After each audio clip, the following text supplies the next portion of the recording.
시청자 여러분 안녕하십니까? 좋은 아침입니다. 한 치 앞도 모르는 게 주식시장이라고 하는데 하루아침에 분위기가 이렇게까지 급 반전됐네요. 방금 전 트럼프 대통령이 대유럽 관세를 철회하면서 지금 주식시장뿐만 아니라 비트코인까지 모두 다 급격히 반등 중인데요. 다만 협상틀을 마련하는 과정에서 아직까지 노이즈들, 잡음이 조금 더 들릴 수 있는 만큼 당분간 그린란드 이슈는 조금 더 예의주시하는 게 좋아 보일 듯합니다. 자, 그럼 미국 증시의 마감 상황부터 바로 확인해 볼까요?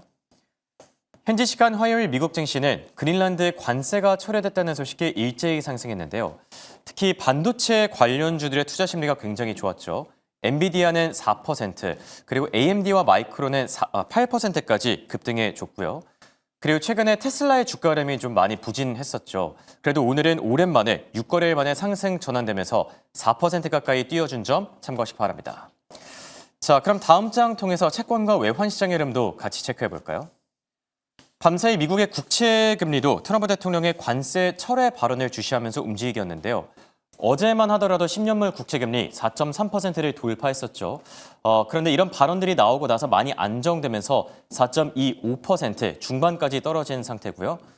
덴마크와 또 이 스웨덴의 연기금 국채 매각 이슈가 있기는 했지만 그럼에도 불구하고 무역 긴장감이 해소될 거라는 기대감이 더 크게 작용하면서 상승세가 이렇게 안정된 상태입니다. 그리고 달러 인덱스도 그린란드 상황을 주시하면서 움직였는데요. 현재는 98 후반대에서 거래 중이고요. 그리고 원달러 환율이 많이 안정됐죠. 어제 이재명 대통령 발언이 나온 뒤에 많이 급격히 안정된 상태인데요. 현재 역외 시장 기준으로 1,465원대에서 거래 중인 점 참고하시기 바랍니다. 자, 그럼 다음 장 통해서 오늘의 메인 이슈들도 같이 체크해 보시죠. 대유럽 관세를 철회할 것이다. 그리고 그린란드 합의틀이 거의 다 마련됐다. 바로 도널드 트럼프 미국 대통령의 발언이었는데요. 미국이 원하는 핵심 목표를 거의 다 달성한 상태라면서 협상이 상당히 진정된 상황이라고 평가했습니다. 그러면서 장기 임대에 대한 얘기까지 나오기도 했는데 해당 내용은 잠시 뒤에 대담 코너에서 조금 더 자세하게 다뤄볼 예정이고요. 그리고 월가에서 황제로 불리는 인물이 있죠. 바로 JP모간을 이끌고 있는 제이미 다이먼 CEO의 발언도 나왔는데요. 트럼프 대통령의 신용카드 금리 상한제를 비판하면서 경제적인 재앙이 될 거라고 밝혔습니다. 그러면서 최악의 경우에 이 기업들이 신용카드 사업을 대폭 축소해야 될 거라면서 처음에는 카드 회사들이 울부짖겠지만 나중에 가장 큰 피해를 보는 거는 결국엔 레스토랑, 여행사들, 이런 소상공인들이 될 거라고 경고하기도 했고요. 자, 그리고 천연가스 가격이 최근 들어서 심상치가 않죠. 지금 미국 전역에 한파가 확산하면서 가격이 이틀 연속 한 60%까지 오른 상태인데요. 일부 미국 북부 지역에서는 영하 50도까지 떨어질 걸로 예상 중이죠. 최근 들어서 우리나라도 굉장히 많이 추운데 극심한 한파가 예상되는 만큼 당분간 천연가스 가격은 조금 더 예의주시하는 게 좋아 보일 듯합니다. 자, 이렇게 오늘장의 메인 이슈들 한눈에 정리해봤고요. 간밤에 넷플릭스가 좀 많이 부진했었고 반도체주들의 투자 심리는 또 좋았었죠. 자세한 이야기는 김현사 아나운서와 바로 만나보시죠. 네, 오늘도 종목별 섹터별 현황 M7 기업부터 점검하고 출발해 보겠습니다. 어제와는 사뭇 다른 빨간불을 켜내는 종목들이 더 많은 하루였는데요. 하나씩 이슈 더 깊게 들어가 보시죠. 먼저 구글입니다. 구글 측에서는 이런 언급이 나왔습니다. AI 안경이 장기적으로 스마트폰을 대체할 것이다라는 이야기가 나왔는데요. AI 글래스, 웨어러블 AI에 대한 발전 어디까지 될지 저희와 함께 팔로우업 해보시면 좋을 것 같고요. 두 번째로는 테슬라입니다. 웰스파고 측에서 이런 언급이 나왔습니다. 테슬라와 비아디가 올해 메모리 칩에 대한 부족에 직면할 것이다라는 이야기가 나왔는데 앞서 이 시간에 애플에 대한 메모리 칩 관련 이야기 계속 전해드리고 있죠. 메모리 칩의 가격이 상승할수록 애플 같은 경우 마진 압박이 점점 더 두드러지고 있다라는 소식 연이어서 전해드린 적이 있습니다. 테슬라도 이 부분에 대한 우려 불거지고 있으니까요. 함께 확인해 보시면 좋을 것 같습니다. 애플 같은 경우에도 아이폰 17에 대한 호조 전망에도 지금 현재 밸류가 좀 고평가되어 있다라는 점과 함께 메모리 칩 관련해서 마진 압박이 계속되고 있다라는 우려감 지속되고 있고요. 마지막으로는 엔비디아입니다. 엔비디아는 오늘 3%대 상승하면서 증시를 이끌었습니다. 젠스당 CEO의 언급이 있었죠. AI 열풍이 역사상 최대 규모의 인프라 구축을 촉발하고 있다라는 언급 나왔다라는 점도 함께 체크하겠습니다. 그럼 다음 장 히트맵 통해서 전체적인 증시 분위기도 체크해 보시죠. 앞서 실적 발표를 내놓았던 넷플릭스 같은 경우 오늘 개장 전반적으로 좀 부진했습니다. 개장 직후부터 7%대 급락하는 모습을 보였는데 역시나 마진 압박에 대한 우려감이 불거졌고요. 하나씩 기업별 이슈 더 깊게 들어가 보겠습니다. 먼저 인텔입니다. 인텔은 앞서 전해드린 넷플릭스와는 반대로 오늘 2022년 이후 최고가를 갈아치우면서 11%대 상승했습니다. 오늘 마지막 실적 발표 일정을 앞두고 있죠. 이 실적 발표를 앞두고 연이어서 TP가 상향 조정되고 있는데요. 월가 측에서는 AI 서버용 칩에 대한 수요가 폭증하고 있기 때문에 특히나 키뱅크 측에서 인텔의 올해 CPU에 대한 주문이 완판됐다라고 이야기하면서 목표 주가 60달러까지 올려잡고 있다는 점 체크하겠습니다. 기술주 안에서 AMD도 오늘 주가 폭등하는 모습을 보였습니다. 9%대 상승하는 모습 확인할 수가 있었는데요. 엑센튜어의 CFO를 지낸 인물을 선임 이사로 섭외하겠다라는 이야기가 나왔습니다. 번스타인 측에서도 목표 주가 상향 리포트 연이어 내놓으면서 인텔도 오늘 폭등하는 모습 보였다라는 점 체크하겠습니다. 다음으로는 오클로입니다. 오클로 같은 경우에는 메타와 단기적인 계약 소식이 나왔죠. 단계적으로 1.2기가와트 규모의 첨단 원자력 캠퍼스를 개발할 것이다라는 소식 나왔는데 일단 이런 계약 소식에 대해서 뱅크 오브 아메리카 측에서는 정말 주목할 만한 모멘텀이다라고 이야기하는 모습을 보였지만 오늘 주가 전반적으로는 하락세를 면치 못했습니다. 3%대 빠지는 모습 보였다라는 점 체크하겠고요. 다음으로 트럼프 대통령의 다보스 포럼 내용에서 언급됐기 때문에 움직인 섹터도 있었습니다. 전반적으로 방산주와 함께 은행주가 움직였는데 해당 내용은 잠시 뒤 브리핑 통해서 짚어보도록 할게요.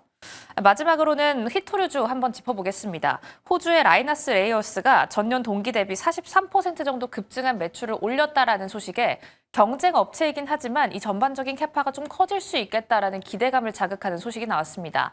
하지만 전반적으로 최근 주가가 급등했기 때문에 피로감에 따른 차익 실현 매물 출회됐다라는 점 짚겠고요. 조금 더 특징적으로는 오늘 제약바이오 헬스케어단 안에서 모더나와 함께 머크가 공동 개발했던 맞춤형 암 백신이 5년 정도를 추적한 결과 키트루다와 병용 시 사망 위험이 50% 정도 낮아질 수 있다라는 소식이 받아내면서 오늘 모더나 같은 경우 14%대 급등했다라는 점 짚겠습니다. 그럼 다음 장 넘어가서 다보스 포럼에 움직였던 섹터들 살펴보시죠. 오늘 트럼프 대통령 다보스 포럼에서 주식 시장에 대한 이야기만 추려보자면 이런 언급을 남겼습니다. 어제의 하락은 지금까지 상승에 비하면 미미하다라고 이야기를 하면서 다우지수는 5만 포인트를 찍을 것이고 짧은 시간 안에 시장은 2배가 될 것이다라는 이야기를 남겼는데요. 여기에 더해서 조금의 세부적인 언급에 따라서 움직였던 섹터들과 종목도 체크해 보시죠. 방산주와 함께 은행주가 있겠습니다. 일단 방산 같은 경우에는 직접적으로 좀 수혜적인 언급이 나왔습니다. 우리는 세계 최고의 무기를 만들고 이제는 훨씬 더 빠르게 만들 것이다라는 이야기를 받아내면서 오늘 로키드 마틴 같은 경우 1.59% 계속된 상승폭을 유지하는 모습 보여냈고요. 두 번째로는 은행주입니다. 은행주 같은 경우에는 지금까지 있었던 우려감을 촉발시킬 수 있는 언급이 나왔지만 시티뱅크 측에서 이런 부분을 공식적으로 반박해주면서 전반적인 은행주들이 상승 탄력을 받아갔습니다. 트럼프 대통령은 신용카드 이자율 10%에 대해서 다시 한번 언급하는 모습이었는데요. 지금 현재는 이런 언급이 초반에 나왔을 때보다는 시장 전반적으로 이게 실제적으로 이루어지긴 어렵다라는 심리가 조금 더 강합니다. 이 때문에 오늘 시티뱅크 1.56% 상승하면서 장세를 가져갑니다. 이렇게 다보스 포럼에서 나왔던 주식 시장에 대한 언급 정리해봤는데요. 하지만 가장 키포인트는 그린란드에 대한 언급이었겠죠. 여기에 더한 관세에 대한 언급이었을 겁니다. 이런 상승 탄력을 받아내면서 오늘 기술주는 전반적으로 반등 시도하는 모습을 보여줬습니다. 이런 가운데 중심은 어떻게 잡고 투자는 과연 어떻게 해봐야 할까요? 고민 바로 타파하러 가시죠. 자, 이번에 미국 증시 핫한 이슈들, 핫한 종목들 체크해보는 굿모닝 라이브 시간입니다. 도움말씀의 하나증권의 이성원 PB와 함께합니다. 안녕하십니까? 안녕하세요. 트럼프 대통령 참 대단하긴 합니다. 네, 지금 투자자들의 마음을 거의 들었다 놨다 하고 있는데 새해 들어서 이게 시즌 한 5쯤 되는 타코 아니냐 이런 얘기들이 나오고 있거든요. 오늘 증시 한 줄 평 어떻게 남기실까요? 네, 결국에는 이제 트럼프의 그린란드 관세 보류 뉴스에 이제 3대 지수 모두 반등한 하루라고 말씀드릴 수 있을 것 같아요. 네. 장 초반만 하더라도 이제 그린란드 쪽에 무력 시위를 검토 중이지 않다 이런 얘기를 하면서 이 주가 흐름이 좀 괜찮았었죠. 그런데 장 후반에 나왔었던 이 내용. 트럼프 대통령 결국에는 이제 그린란드에 대한 이 관세를 철회하겠다라고 얘기한 부분이 증시에는 굉장히 긍정적으로 작용한 상태고요. 자, 그럼 굿모닝 라이브 이슈픽톡에서 오늘의 주제들 하나씩 체크해 보시죠. 그린란드 관세 철회 얘기부터 저희가 나눠볼까 하고요. 그리고 월가에서 반도체 비중을 늘려라라는 얘기들이 들려오고 있고 또 중간 선거가 되면 항상 이제 증시가 조정을 받곤 했었죠. 조정 가능성에 대한 얘기까지 같이 나눠보겠습니다. 트럼프 대통령 참 협상의 달인지 아니면 협박의 달인인지 결국 트럼프 대통령이 원하는 대로 상황이 좀 흘러가고 있는 것 같아요. 네. 간밤에 있었던 이슈들 어떻게 보셨을까요? 네, 우선은 이제 트럼프가 이제 유럽 주요국의 정상과 경제 리더들이 이제 참석한 자리에서 이 그린란드에 대한 야욕을 명백하게 드러냈다라고 보고 있고, 네. 실제 이제 10시 반에 이제 연설이 나왔는데, 그때까지만 해도 이제 뭐 덴마크를 향해서 은혜를 모른다, 뭐 이런 식의 언급까지 네, 있어서 그랬었죠. 약간 불안했었는데, 그래도 이제 군사력은 이제 사용하겠다라는 옵션은 배제를 하면서 약간 그래도 괜찮은 흐름을 보여주었는데요. 네. 그리고 나서 이제 11시 반에 이제 비공개로 정상들이 이제 회담을 했습니다. 그리고 나와서 여기서 나왔던 뉴스가 결국에 이제 트럼프 대통령이 나토 사무총장 마르크 리터와의 이제 회담한 후에 그린란드 및 북극 지역에 관한 미래 합의 프레임워크가 마련됐다라고 발표를 하면서 2월 1일로 예정이었던 관세 부과를 이제 철회한다고 밝혔는데요. 결국에는 이제 우리가 걱정했던 게 관세를 부과하게 되면 유럽에서도 이에 대한 대응책으로 뭐 미국 채를 매도한다라는 뉴스가 그렇죠. 나왔었는데 이런 것에 대한 부담감이 조금 줄어들면서 그래도 시장에서는 좀 환호를 했다라고 보고 있고 실제로 이제 지난 화요일에 굉장히 이 관세 관련한 뉴스가 나오면서 이제 하락폭이 좀 컸던 이유가 네. 결국에 이제 덴마크에서 미국 국채를 매도하겠다라고 하지 그랬었죠. 않았습니까? 예. 네, 근데 사실 이 내용을 조금 더 살펴보면 이 미국 국채를 팔겠다고 한 이 덴마크의 연기금이 이 아카데미 캐르 펜션이라는 연기금인데요. 네. 사실상 여기서 지금 운영하고 있는 자산의 규모가 250억 달러인데 미국채를 가지고 있는 게 1억 달러밖에 되지 않습니다. 그렇기 때문에 뭐 이 정도 금액으로는 사실 미국 국채와 네. 미국 금리에 대한 영향이 조금 미미할 것이다라는 것을 확인을 해봐야 할 것 같은데 사실 이것보다 이제 좀 더 이제 이야기 나왔던 거는 결국에 이 덴마크 연기금 행동으로 인해서 EU가 보유했던 이제 8조 달러의 네. 미국 국채나 아니면 미국 주식에 대한 매도를 자극할 가능성이 있다라는 게 좀 부담으로 다가왔는데요. 결국에는 이제 관세를 이제 철폐하겠다라고 얘기는 했지만 그린란드가 아직 어떻게 될지는 미지수이고 또 트럼프라는 인물을 우리가 이제 예상을 할 수가 없기 때문에 네. 아무래도 이제 미국과 유럽이 어떠한 방향으로 이제 계속 딜을 할지는 좀 지켜봐야 할 것 같은데 결국에 이제 유럽이랑 미국이 서로 얽혀 있는 것들이 너무 많지 그렇죠. 않습니까? 예. 그러다 보니 어찌 됐든 약간 이제 티격태격 할 수는 있겠지만 결국에는 이제 합의점을 찾아서 약간 이제 결국 합의 비슷하게 하지 않을까라고 기대하고 있습니다. 네. 그리고 올해는 중간 선거도 또 예정이 돼 있죠. 트럼프 네. 대통령 입장에서도 변수를 너무 많이는 또 만들고 싶지는 않아 할 것 같아요. 그럼요. 네. 아무래도 중간선거를 앞두고 있으니 네. 트럼프 입장에서도 이제 타코를 할 수밖에 없는 상황인 거죠. 네. 그래서 지금 뭐 새해 들어서 또다시 타코를 먹이고 있다 이런 얘기들까지 나오고 있으니까요.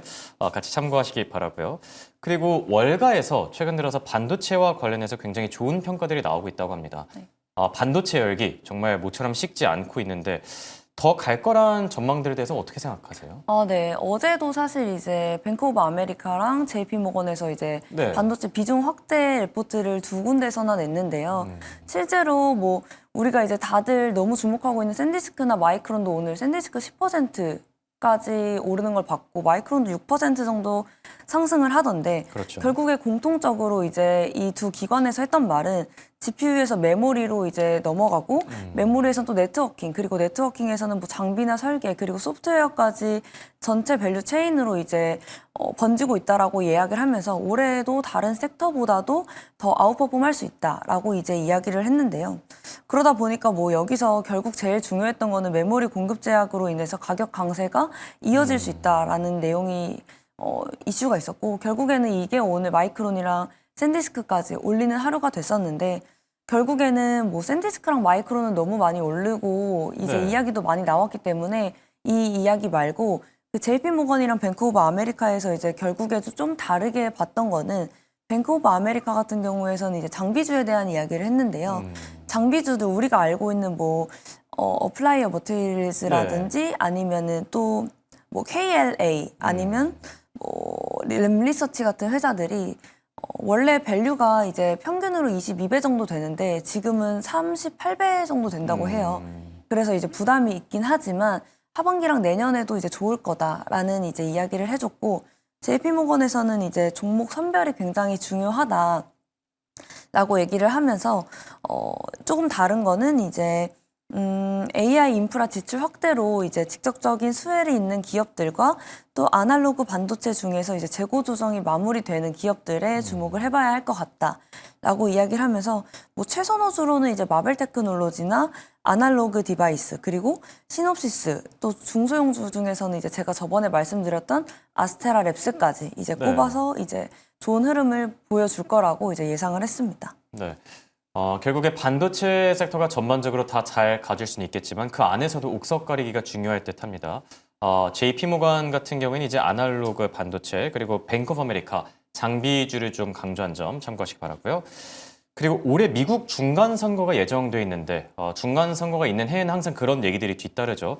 증시가 좀 조정을 받을 수 있을 것이다. 네. 그러니까 뭐 사실 정책 방향성이 좀 많이 뒤바뀌는 그렇죠. 만큼 이런 증시 조정이 좀 불가피하다라는 얘기들인데 이게 매수 기회로 삼으면 좋을까요? 어떻게 대비하는 게 좋을까요? 네. 일단은 만약에 먼저 결론으로 조정이 나온다고 하면 분명한 매수 기회라고 저는 생각을 하고요. 예. 아직 이제 연초이기 때문에 사실 올해 이제 11월에 있는 중간선거를 앞두고 중간선거가 있었던 해에 어떻게 움직였는지 제가 좀 찾아보니까 22년에 나왔던 이 베어드 웨스라는 레포트가 있더라고요. 네. 이게 중간선거 해에 S&P 500의 최대 낙폭이 약 19%로 일반적인 해보다 훨씬 더 낙폭이 컸다라는 것을 알 수가 있었는데요. 그러니까 이제 중간선거에는 이제 우리가 말하는 10% 이상의 의미 있는 조정이 꼭 나타난다라고 이야기를 하고 있는데 여기서 멈추는 게 아니라 결국에는 이제 중간선거 이후에 12개월 동안은 S&P 500이 하락한 적이 1946년 이후로는 없다고 합니다. 말 그대로 그냥 조정이네요. 네, 맞습니다. 그리고 이게 조정이 그냥 오는 게 아니라 조정이 온 이후에 이제 중간선거 저점 기준으로 평균 상승률이 32% 정도로 매우 높았다고 합니다. 그렇기 때문에 우리가 중간선거의 뭐 불확실성 때문에 뭐 조정이 크게 나온다고 해도 약간 여기서 두려워할 게 아니라 우리가 지금 이거를 매수 기회로 삼아서 오히려 이제 그 이후 1년을 보고 투자를 하는 것이 맞다라고 보고 있고요. 또 사실 뭐 이렇게 과거의 평균으로만 인해서 뭐 미국 주식이 좋을 거다라고 말씀드리는 건 아니고 실제로 이제 미국 주식의 이 체력 자체가 굉장히 좋은 상황입니다. 그 애틀란타 연은에서 추정하고 있는 GDP가 GDP 성장률이 연율 5%까지 이제 기대를 하고 있는 건데 이게 단순히 전망이 아니라 실제로 나와 있는 데이터를 기반으로 해서 이게 정말 유지가 된다고 하면 25년 4분기 성장률이 4분기까지 했을 때 연율 5%에 대한 기대감이 있는 건데요. 결국에는 이제 미국 시장 자체가 고성장하고 있는 데다가 뭐 금리나 기대도 있고 또 아무래도 통화 신뢰 갖춘 국가는 현재 미국이 유일무이하기 때문에 글로벌 자금이 어쨌든 미국으로 쏠리는 게 당연한 수순이라고 보고 있고 네, 이러한 내용에서는 이제 조정이 매수 기회가 될 수 있다라고 정리할 수 있을 것 같습니다. 네. 여기 또 트럼프 대통령이 간밤에 그런 얘기를 남겼죠. 증시가 앞으로 빠른 시일 내에 최소 2배는 더 오르게 될 것이다. 다우지수도 조만간 5만 선을 돌파할 것이다. 이렇게 밝힌 만큼 증시 투자 심리가 앞으로도 더 개선되지 않을까 생각이 들고요. 기업 이슈들 조금 더 다뤄보도록 할게요. 이제 내일 장 마감 이후에는 인텔이 또 실적을 발표하죠. 투자자들의 관심이 상당한 것 같습니다. 인텔의 실적 관전 포인트는 어떻게 생각하세요? 네. 인텔 진짜 정말 많이 주가가 좋아지고 있는 흐름인데 사실 인텔은 이번 실적에서는 아무래도 숫자를 당장 보여주는 것보다는 턴어라운드 기대감이 더 크게 작용을 할 것 같고요. 지금 뭐 단기적인 실적보다 주가가 오르는 것 자체가 이제 파운드리 산업을 중심으로 한 중장기 변화의 가능성에 이제 반응을 하고 있는 거라고 보고 있는데 미국 정부의 이제 반도체 자립 정책과 또 이제 글로벌 기업들이 이제 TSMC에서 의존도를 이제 좀 축소하고자 하는 흐름 속에서 인텔이 이제 미국 내 대한 파운드리라는 상징적인 위치에 지금 있다고 생각을 하고 있습니다. 그럼에도 조금 우리가 주목을 해봐야 될 거는 이제 현실적으로 봤을 때 PC 부분에서의 수요 회복은 아직 더딘 상태이고 또 AI 부분에서도 이제 뭐 엔비디아만큼 이제 명확한 성과를 보여주지는 못하고 있는 기업이다 보니까 이번 실적에서는 결국에는 숫자보다는 매출이나 이익의 숫자 자체보다는 이 파운드리 사업에 대해서 진척 상황이 어떤지 그리고 또 AI 관련한 로드맵에 대해서 어떠하게 이제 내는지 또 가이던스나 뭐 이런 것들이 얼마나 설득력이 있는지가 가장 중요할 것 같고요. 만약에 이런 것들이 정확하게 충족이 된다고 하면 시장에서 이제 인텔 주가가 정말 많이 올랐음에도 불구하고 뭐 샌디스크나 뭐 마이크론 같이 더 많이 오를 수 있는 흐름을 좀 기대해 볼 수 있는 기업이 바로 인텔이기 때문에 오늘 장에서는 이제 인텔의 실적 발표가 가장 중요할 것 같습니다. 네. 인텔 관련 실적은 저희가 내일 이 시간을 통해서 또 자세하게 전해드릴 예정이고요.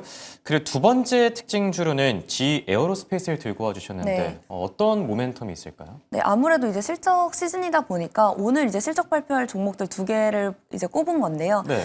GE 에어로스페이스는 오늘 장 개장하기 전에 이제 발표를 하는데 그러니까 오늘 밤에 발표. 네, 맞습니다. 오늘 밤에 이제 발표 예정이고요. 아무래도 지금 이제 글로벌 여행 수요가 정말 뛰어난 상황인데 여기서 또 이제 보잉이 지금 비행기를 만드는데 조금 문제가 있는 상황입니다. 이제 문짝 이탈 사고 이후에 이제 네. 미 항공청에서 강한 규제를 받고 있는 상황이고 그렇죠. 또 여기에 이제 생산 대수 제한이랑 노조 파업까지 엮이면서 항공기 인도가 이제 계속 지연되고 있는 상황인데요. 여기서 결국에 이제 수혜를 볼 수 있는 게 바로 GE 에어로스페이스라고 보고 있는데 GE가 이제 단순히 뭐 엔진만 팔고 끝나는 게 아니라 엔진이 운항되는 동안 정비나 유지 보수에서 정기적으로 매출이 이제 반복적으로 매출이 발생하는 구조이기 때문에 아마 제 생각에는 올해 GE 이제 실적이 굉장히 잘 나올 거라고 예상은 하고 있습니다. 그럼에도 불구하고 오늘 이제 실적에서 조금 더 중요하게 생각을 해봐야 할 것은 결국에는 이제 신규 항공기 인도 숫자보다는 항공이나 이제 방산 사이클 속에서 마진이 얼마나 개선이 되는지가 중요할 것 같고 또 지금 이렇게 글로벌 여행 수요나 이제 미국 내 여행 수요에 대한 기대감이 크기 때문에 이러한 여행 수요를 충족시켜줄 수 있는 가이던스를 내는지도 우리가 주목을 해봐야 할 것 같습니다. 네. 인텔과 GE 에어로스페이스 내일 실적을 발표하는 만큼 조금 더 눈여겨볼 필요가 있어 보이네요. 지금까지 도움을 쓰면 하나증권의 이성원 PB와 함께했습니다. 대단히 고맙습니다. 네, 감사합니다.